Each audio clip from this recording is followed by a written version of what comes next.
File transfer করার সময় আমাদের সবসময় প্যারা খেতে হয়।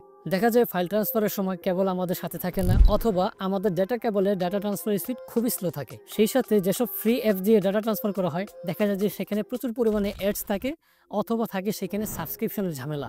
আর অ্যাপল ডিভাইসের সাথে অ্যান্ড্রয়েড অথবা উইন্ডোজের ফাইল ট্রান্সফার করার ঝামেলার কথা নাই বা বললাম। আজকে দেখাবো কিভাবে আপনি কোনো প্রকার ঝামেলা ছাড়াই ক্রস প্ল্যাটফর্ম ডিভাইসে হাই স্পিডে ফাইল ট্রান্সফার করতে পারবেন। প্রথমে চলে যাব localsend.org ওয়েবসাইটে। এখান থেকে আপনার প্ল্যাটফর্ম অনুযায়ী সফটওয়্যার ডাউনলোড করে নেবেন। যদি আপনার ম্যাক হয় তাহলে আপনি ম্যাকের জন্য ভার্সন ডাউনলোড করে নেবেন, যদি উইন্ডোজ হয় সেক্ষেত্রে উইন্ডোজের জন্য ডাউনলোড করে নেবেন। সেম সফটওয়্যার প্লে স্টোর অথবা অ্যাপ স্টোর থেকে ইনস্টল করে নেবেন মোবাইল ফোনে।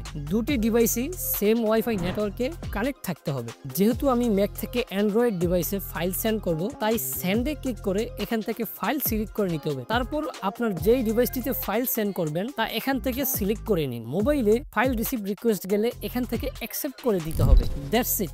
এভাবে আপনি কোনো প্রকার ঝামেলা ছাড়াই খুব সহজে দ্রুত স্পিডে ফাইল ট্রান্সফার করে নিতে পারবেন। এরকম আরও হেল্পফুল ভিডিও পেতে এখনই আমাদের সাবস্ক্রাইব করে রাখুন।